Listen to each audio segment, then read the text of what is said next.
ये कहानी शुरू होती है 2029 में, जहां अर्थ काफ़ी तरीके से डिस्ट्रॉय हो चुकी है। यहाँ की पॉपुलेशन 3 गुना ज़्यादा बढ़ चुकी है और खाना पीना ख़त्म हो चुका है। सारे रिहाइश के रिसोर्सेज ख़त्म हो चुके हैं। फिर भी टेक्नोलॉजी आगे बढ़ती रही। 2029 में ट्रैवलिंग के रिसोर्सेज काफ़ी ज़्यादा फास्ट हो गए। उनको चलाने के लिए काफ़ी ज़्यादा एनर्जी की ज़रूरत है, इसलिए उसको उसके अंदर यूज़ किया जाता है एक ख़ास किस्म का मेटल जो अर्थ पर नहीं मिलता। ये मिलता है पेंडोरा पर। फिर हमें दिखाया जाता है इस कहानी का लीड कैरेक्टर, जिसका नाम होता है Jack Sully. Jack Sully leg से पैरालाइज होता है, पर वो पहले ऐसा नहीं था। पहले वो एक सोल्जर था। जैक सुले को एक ट्विन भाई भी है था, जिसका नाम था टॉम सुले। बेसिकली टॉम एक साइंटिस्ट था जो कि आरडी रिसोर्सेज डेवलपमेंट एडमिनिस्ट्रेशन नाम की कंपनी के साथ काम किया करता था। इस कंपनी का काम ये था कि ये कंपनी दूसरे प्लैनेट पर जाकर वहाँ से एक यूनिक स्टोन वहाँ से अर्थ पर लाती थी और ये लोग उस स्टोन से एनर्जी लेते थे। लेकिन एक दिन कुछ गुंडों ने कुछ पैसों के लिए टॉम को मार दिया। अब इस बात से कंपनी को काफ़ी ज़्यादा पैसा जो कि टॉम पर लगाया गया था वो वेस्ट होने वाला था।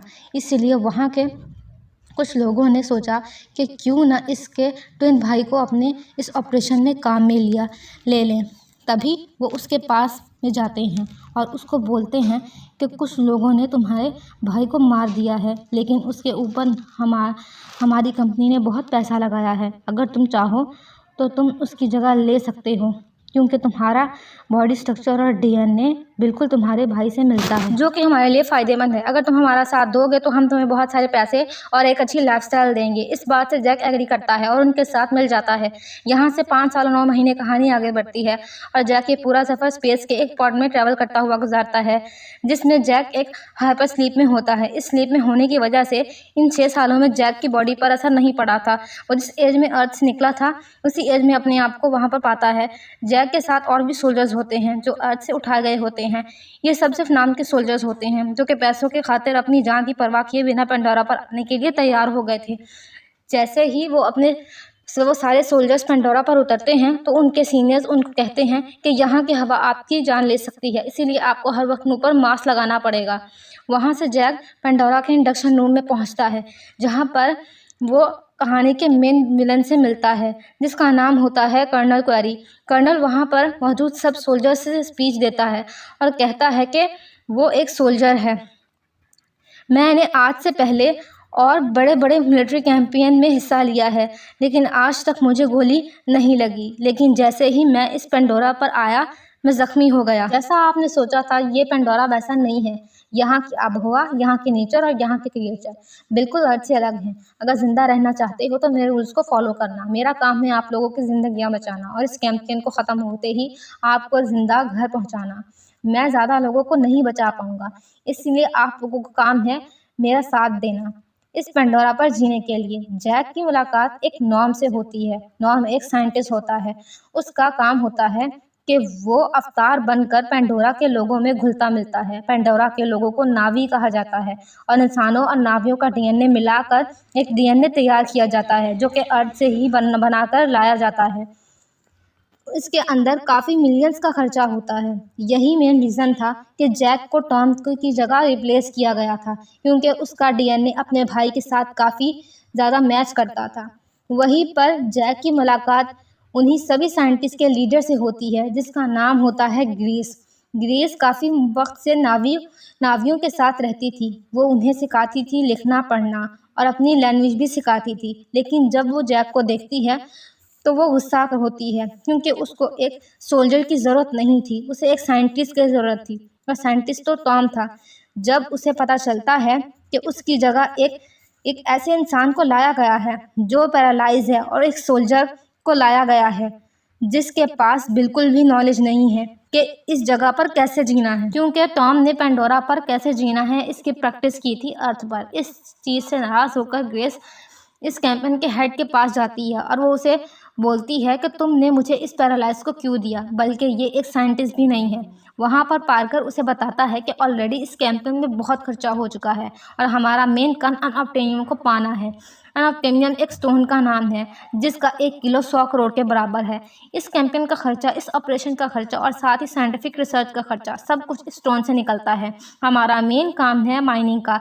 एक तरीके से अच्छी बात है ये है कि तुम्हारे पास एक सोल्जर रहेगा, क्योंकि इसके पास वो सब नॉलेज है जो एक सोल्जर के पास होनी चाहिए अगर तुम किसी प्रॉब्लम में पड़ जाओ, क्योंकि यहाँ के लोग तुम्हारी बातों को समझ नहीं पाते।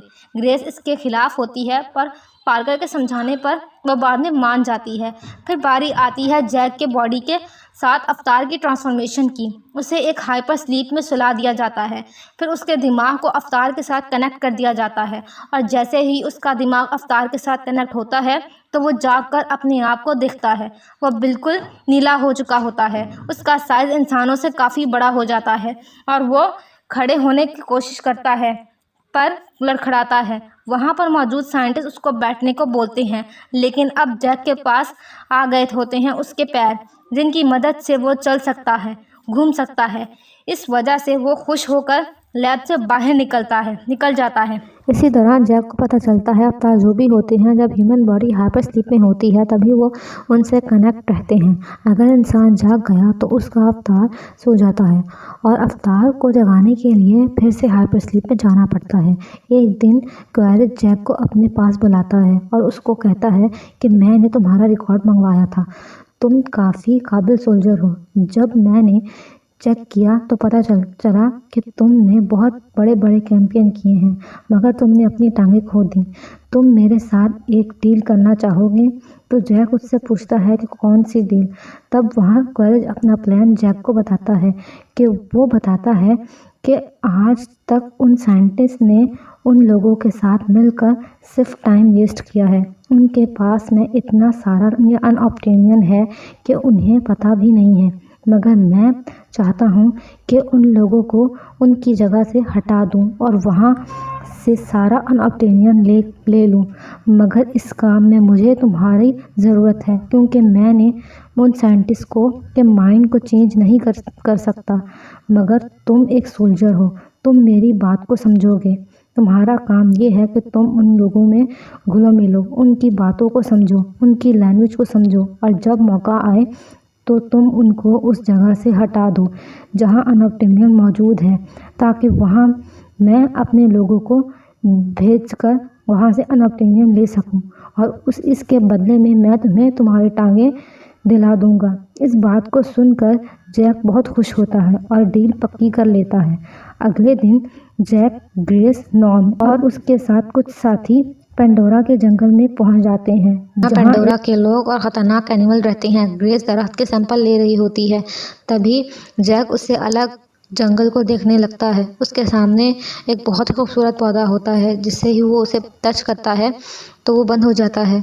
इसके बाद वो वहाँ पर एक के बाद एक सब पौधों को टच करने की कोशिश करता है, जिसकी वजह से सभी पौधे बंद हो जाते हैं और उनको पौधों के पीछे होता है ख़तरनाक जानवर। ग्रेस भी वहाँ पर आ जाती है। ग्रेस उससे कहती है कि तुम हिलना मत, ये तुम्हें कुछ नहीं करेगा। मगर जैक समझ चुका होता है कि ये जानवर उसे मारने के लिए आगे बढ़ रहा है। तभी जैक उस जानवर के आगे बढ़ता है कि वो डर जाए, और होता भी ऐसा है। वो जानवर डर जाता है, मगर जैक से नहीं, उसके पीछे एक और बड़ा ख़तरनाक जानवर होता है जो इस प्लैनेट पर सबसे ख़तरनाक होता है।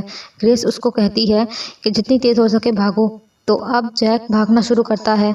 वो जानवर भी उसका पीछा करता है, पर तभी उसके सामने झरना आ जाता है, जिससे जैक कूद जाता है। इस तरह जैक अपनी जान तो बचा लेता है, पर वो अपनी टीम से बिछड़ जाता है। अब वो इस जंगल में भटक रहा होता है, उसे नहीं पता होता वो क्या करे।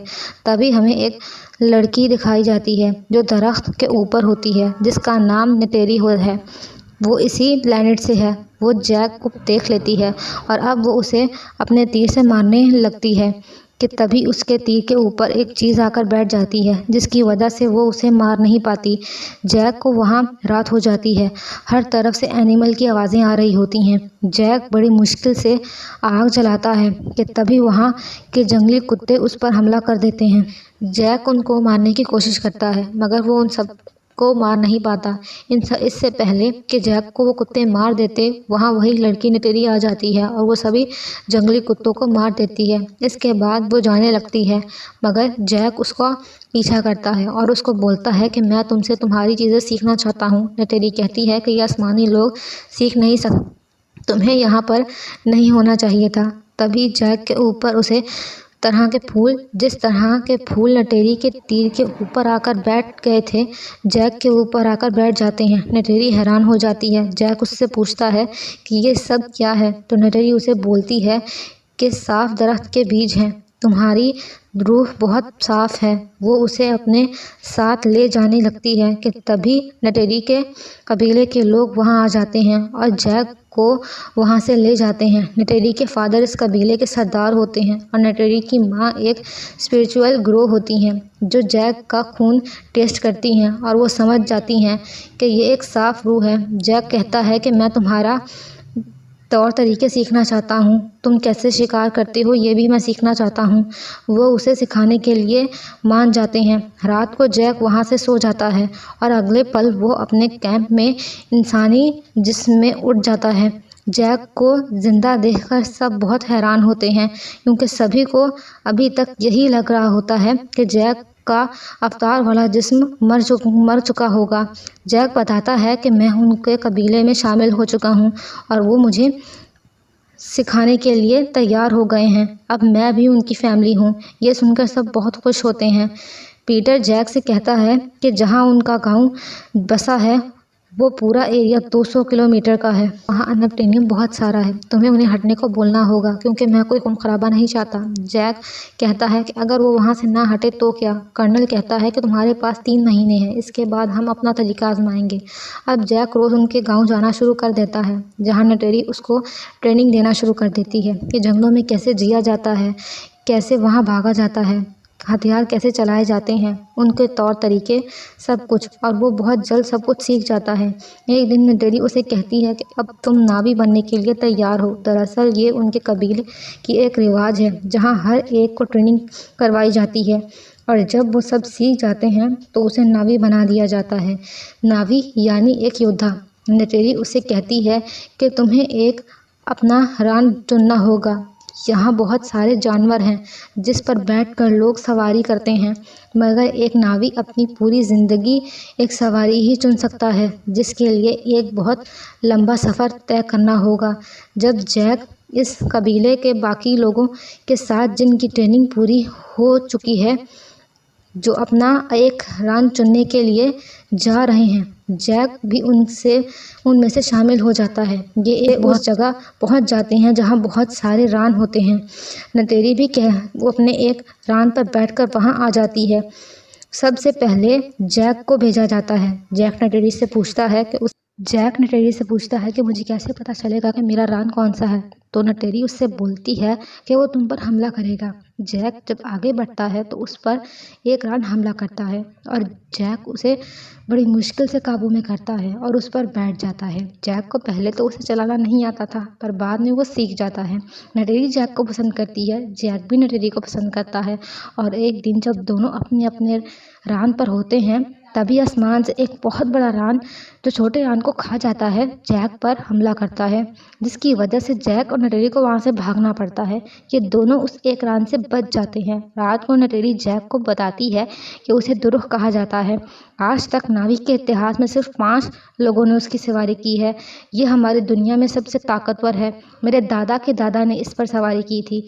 ये वो वक्त था जब हमारी दुनिया बहुत मुश्किलों से गुजर रही थी, पर मेरे दादा के दादा ने जब इस पर सवारी की तो सभी कबीले एक हो गए। जैक को उनका रीति रिवाज, उनका रहन सहन बहुत पसंद आता है और जैक ने अपना टेस्ट भी पूरा कर लिया है, इसलिए जैक को पूरे रीति रिवाज से अपने कबीले में वो शामिल करते हैं। नटेरी जैक को एक जगह लेकर जाती है जहाँ वो लोग प्रार्थना किया करते हैं। नटेरी जैक को बोलती है कि इसे आवाज़ों का पेड़ कहा जाता है, ये हमारी पूर्वजों की आवाज़ें हैं। और जब जैक अपने बालों को उस दरख्त की लटों से लगाता है तो उसे सच में वहाँ से आवाज़ें आती हैं। नटेरी उससे बोलती है कि अब तुम हम में से एक हो, तुम इस वृक्ष की लकड़ी से एक धनुष तैयार कर सकते हो, कबीले की किसी भी लड़की को अपने लिए चुन सकते हो। जैक कहता है कि मैं पहले चुन चुका हूँ, पर उसे भी मुझे चुनना होगा। नटेरी समझ जाती है कि वो उसकी बात कर रहा है। नटेरी कहती है कि वो भी पहले चुन चुकी है और वो दोनों एक दूसरे के बहुत करीब आ जाते हैं। नटेरी की आँख खुलती है तो वो देखती है कि वहाँ एक बहुत बड़ी मशीन है जो चारों तरफ दरख्तों को तोड़ रही है। वो जैक को उठाने की कोशिश करती है, मगर जैक इंसानी रूप में उठा होता है। उसे यहाँ उठने के लिए मशीन के अंदर जाना होगा। जैक जल्दी से मशीन के अंदर जाता है, जिससे उसकी अवतार वाली बॉडी एक्टिवेट हो जाती है। वो जाग जाता है। वो देखता है कि इंसान कुल देवता के दरख्त को तोड़ रहे हैं। वो उस मशीन के ऊपर चढ़ जाता है और उसके कैमरे को तोड़ देता है, पर तभी सिपाही उस पर गोलियां चला देते हैं, जिस वजह से जैक वहां से निकल जाता है। दरअसल 3 महीने पूरे हो चुके हैं और अब पीटर और कर्नल के आदमी उस जगह पर हमला करने वाले हैं। जैक और नटेरी कबीले के पास जाते हैं। यहाँ पर ग्रेस भी होती है, जो इन्हीं के रूप में होती है। जैक और ग्रेस इन्हें बताना चाहते हैं कि उन पर हमला होने वाला है, लेकिन इससे पहले कि ये इन्हें बताते, कर्नल जैक को उस मशीन के कैमरे में, जिस कैमरे को जैक ने तोड़ा था, उसमें जैक की फ़ोटो देख लेता है। इस बात से कर्नल को बहुत गुस्सा आता है और वो उस जगह जाता है जहाँ पर स्लीपिंग चैम्बर है। दरअसल ये स्लीपिंग चैम्बर इनकी बेस से बहुत दूर है, जंगल में है। कर्नल वहाँ पर पहले ग्रेस का और उसके बाद जैक का स्लीपिंग चैम्बर ऑफ कर देता है, जिसकी वजह से वो उस दुनिया में पूरी तरह डेड हो जाते हैं और इंसानी रूप में होश में आ जाते हैं। जैक और ग्रेस पीटर और कर्नल को समझाने की कोशिश करते हैं कि उनके घर को, उनके जंगल को तबाह मत करो। यहाँ पर हर एक दरख्त का दूसरे दरख्त से कनेक्शन है। जहाँ तुम हमला करने वाले हो वहाँ कई फैमिलीज़ हैं। पीटर इन दोनों को कहता है कि तुम दोनों के पास आखिरी मौका है, मैं तुम्हें 1 घंटा देता हूँ। 1 घंटे में उस जगह को खाली करवा दो। जैक और ग्रेस अपने स्लीपिंग चैम्बर में चले जाते हैं और इसके बाद वो अपने अवतार वाले रूप में जागते हैं, जहाँ पर जैक कबीले वालों को बताता है कि यहाँ पर बहुत जल्दी इंसानी आर्मी आने वाली है। वो तुम्हें और तुम्हारे पूरे गांव को तबाह कर देगी। तुम चाहकर भी उनके हथियारों का सामना नहीं कर पाओगे। इंसानों ने इसीलिए मुझे यहाँ भेजा था। नटेरी ये सुनकर नटेरी बहुत पूरी तरह से शॉक हो जाती है। जैक से पूछती है कि क्या तुम्हें पता था कि ये सब होने वाला है? जैक कहता है कि हाँ, लेकिन अब मैं तुमसे प्यार करता हूँ, इस जगह से प्यार करता हूँ। मैं तुम में से एक हूँ। नटेरी को बहुत गुस्सा आता है। वो कहती है कि तुम हम में से एक नहीं हो। इसके बाद जैक और ग्रेस को बंदी बना लिया जाता है और कबीले के सरदार ऐलान करता है कि हम इंसानों का मुकाबला करेंगे। वहाँ कर्नल अपनी पूरी फौज को लेकर गांव पहुँच जाता है। यहाँ एक बहुत बड़ा दरख्त होता है। इतना बड़ा दरख्त पूरे प्लेनेट पर और कहीं भी नहीं होता। कर्नल देखता है कि जैक और ग्रेस को बंदी बना लिया है। वो समझ जाता है कि उन लोगों ने इनकी बात नहीं मानी। वो अपनी आर्मी को उन पर हमला करने का ऑर्डर देता है और एक के बाद एक मिसाइल छोड़ी जाती हैं, जिसकी वजह से बहुत सारे नावी लोग मारे जाते हैं। चारों तरफ तबाही का मंजर होता है। तभी नटेरी की मॉम चाकू लेकर जैक के पास आती हैं और उसे बोलती हैं कि अगर तुम हम में से एक हो तो मदद करो। वो उसकी रस्सी काट देती हैं और अब जैक भी इनकी मदद करने की कोशिश करता है। तभी इनका विशाल दरख्त गिरना शुरू हो जाता है। तभी इन सबको वहाँ से भागना पड़ता है। नटेरी के फादर की डेथ हो जाती है। जैक की और ग्रेस की मशीन को बंद कर दिया जाता है और वो इंसानी रूप में उड़ जाते हैं। इन दोनों को और इन दोनों के साथी रॉन को भी बंदी बना लिया जाता है। इंसानी पायलट में एक लेडी पायलट होती हैं, जिसको यह लग रहा होता है कि यहाँ जो भी हो रहा है सही नहीं हो रहा। वो इन तीनों को बड़ी चालाकी से अपने फाइटर प्लेन में उड़ाकर ले जाती हैं। ये उस जगह जाते हैं जहाँ इनके स्लीपिंग चैम्बर्स हैं। ये स्लीपिंग चैम्बर्स को वहाँ से उठाकर दूसरी जगह ले जाते हैं ताकि कोई भी मशीन को बंद ना कर सके।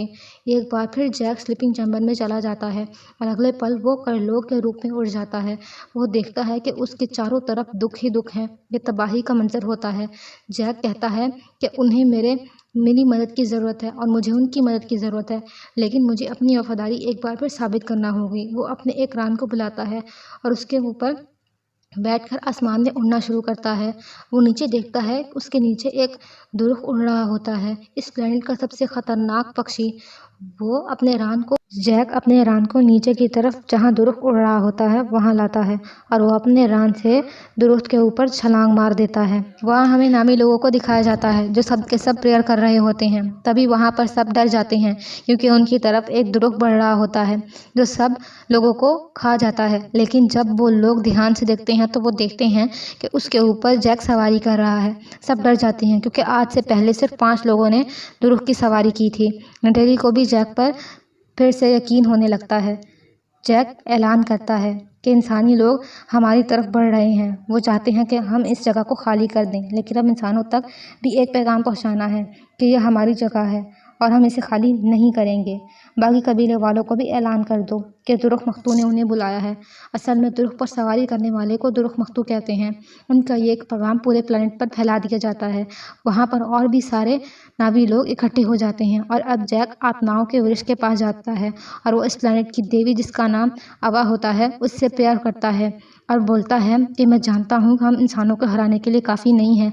आप इस प्लेनेट की हर चीज़ में हैं। मुझे आपकी ज़रूरत है। इंसान भी आत्माओं के पेड़ को ख़त्म करने के लिए आ रहे हैं। आप हमारी मदद करें। फिर जैक और उसके सभी साथी जंग के लिए तैयार होते हैं। जैक के साथ अगले दिन इंसानी लोग आत्माओं के वृक्ष को ख़त्म करने के लिए आगे बढ़ते हैं, लेकिन जैक और उसके साथी भी उनका सामना करने के लिए तैयार होते हैं। जैक के कुछ साथी अपने पक्षियों के साथ आसमान से उन लोगों पर हमला करते हैं। कुछ लोग ज़मीन से हमला करते हैं। जैक के पास सबसे बड़ा पक्षी होता है तो वो अपने पक्षी के पंजों से हेलीकॉप्टर को पकड़कर फेंक देता है। जैक बड़ी हिम्मत से इंसानों का हमला करता है, मगर इंसानों के पास हथियार होते हैं, जबकि नावी लोगों के पास ऐसा कुछ नहीं होता। इसलिए जल्द ही नावी लोगों की हार होना शुरू हो जाती है और एक पल ऐसा आता है जब नटेरी फंस जाती है। सोल्जर्स नटेरी को पकड़ने वाले होते हैं। नटेरी भी सोल्जर्स के सामने आने वाली होती है कि तभी इंसानों को रेडियो पर मैसेज दिया जाता है कि कोई तुम्हारी तरफ तेज़ी से बढ़ रहा है। किसी को कुछ समझ नहीं आता। फिर हम एक खतरनाक जानवर देखते हैं जो इंसानों पर हमला करते हैं, जिन पर गोला बारूद का भी कोई असर नहीं होता। वो इंसानों पर हमला कर देते हैं और एक इंसानों को मारना शुरू कर देते हैं। वही आसमान में बहुत सारे रान इनके हेलीकॉप्टर्स पर हमला कर देते हैं। यानी जैक ने जो देवी से प्रार्थना की थी वो देवी ने सुन ली थी, पर कर्नल अभी भी हार नहीं मानता। वो एक बहुत बड़े रोबोट के अंदर फिट हो जाता है और जैक पर हमला कर देता है। जैक और कर्नल के बीच फाइट होती है। कर्नल कहता है कि शायद तुम अपनी असलियत को भूल गए हो। असल में कर्नल ने स्लीपिंग चैम्बर को देख लिया था और वो स्लीपिंग चैम्बर्स को तोड़ना शुरू कर देता है। जैक दोबारा उस पर हमला करता है, पर अब जैक का इंसानी रूप उड़ चुका होता है और इसलिए जैक का क्लोन वाला रूप कमज़ोर हो जाता है। कर्नल चाकू से जैक का गला काटने वाला होता है कि नटेरी जहरीला तीर कर्नल पर चलाती है और कर्नल मर जाता है, पर अब जैक का इंसानी रूप उड़ चुका होता है, जिसकी वजह से उसका क्लोन वाला रूप डेड हो जाता है। जैक को सांस लेने में मसला हो रहा होता है क्योंकि वो इस प्लेनेट पर बगैर मास्क के नहीं जी सकता था। वो मास्क को निकालने की कोशिश करता है, मगर पैर ना होने की वजह से वो वहाँ तक पहुँच नहीं पाता। जैक अपनी आखिरी सांसें ले रहा होता है। नटेरी को एहसास हो जाता है कि जैक का जिस्म अंदर है। वो जल्द ही अंदर जाती है। पहले तो उसे कुछ समझ नहीं आता, मगर जल्द ही वो समझ जाती है कि जैक इस प्लेनेट पर सांस नहीं ले पा रहा। इसीलिए वो उसका मुंह पर मास्क लगा देती है, जिसकी वजह से जैक को ऑक्सीजन मिलना शुरू हो जाता है और जैक जल्द ही ठीक हो जाता है। मगर जैक इस प्लेनेट से वापस नहीं जाना चाहता, इसीलिए इंसानों को वापस भेज दिया जाता है। पर कुछ लोगों को जो दिल के साफ हैं उनको रहने की इजाज़त दे दी जाती है। जैक भी इस प्लेनेट पर रुक जाता है, जिसके बाद जैक को इंसानी जिस्म और उसका क्लोन वाला जिस्म आत्माओं के पेड़ के पास लाया जाता है, जहाँ पर सभी नावी लोग आत्माओं के पेड़ से प्रार्थना करते हैं और जैक के इंसानी जिस्म की आत्मा हमेशा के लिए क्लोन वाले जिस्म में ट्रांसफ़र कर दी जाती है। इसके बाद जैक हमेशा के लिए नावी बन जाता है।